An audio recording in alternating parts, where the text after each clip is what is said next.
Now, the United Nations says opium poppy cultivation in Afghanistan has increased for a third year in a row, heading for a record high. There has been a tangible increase in the cultivation of poppy within the country. This is the third year that we see an increase in the poppy cultivation in Afghanistan. A report by the World Body says the rise in poppy cultivation was the highest in those regions where US-led troops had been stationed over the past years. This means mostly in the country's south. Afghanistan is the world's largest producer of opium, the raw ingredient in heroin. Last year, the country provided about 75% of the global supply. This figure is expected to jump to 90% this year due to increased cultivation.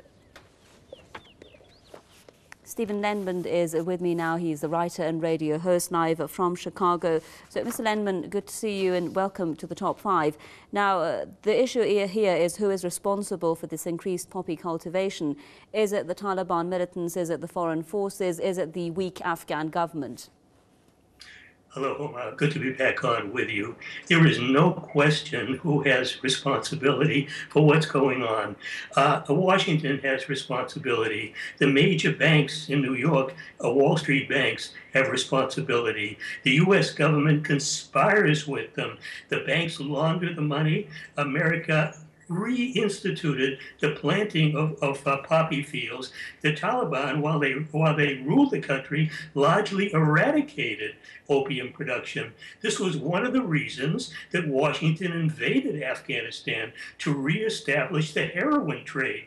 There have been previous UN reports that said Afghanistan, if you could believe this, produced more than 100% of the world's supply. The CIA is deeply involved. It uses drug money to finance its operations. This is the dark side of the heroin trade, the opium replantings. It has nothing to do with the Taliban that wanted it eradicated, but you'll never hear this type of report in the US media. So we've heard the Afghan government and officials there saying that in some areas where they want to tackle this issue, the Taliban militants are not letting them. Do you think that the Afghan government is adamant in trying to, eradicate this action, but it can't because of the Taliban's involvement in it? Absolutely not. Hamid Karzai is a former and probably still likely CIA asset. He was closely tied to Union Oil Company, so he has oil interests. America installed him as president.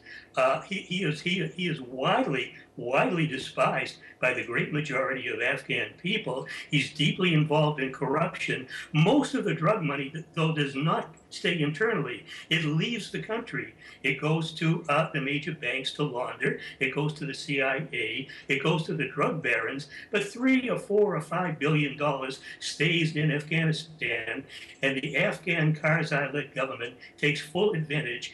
They steal as much as possible. This is pretty widely accepted.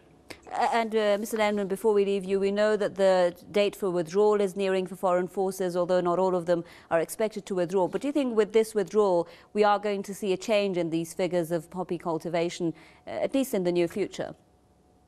On the one hand, America came to Afghanistan to stay. It will draw down its forces, but permanent occupation is planned. As far as the opium plantings, absolutely not. They will keep going as long as America has any control over the country, and the ordinary Afghan people and other people in other countries around the world will suffer most. Stephen Lendman, writer and radio host with us there live from Chicago. Thank you very much.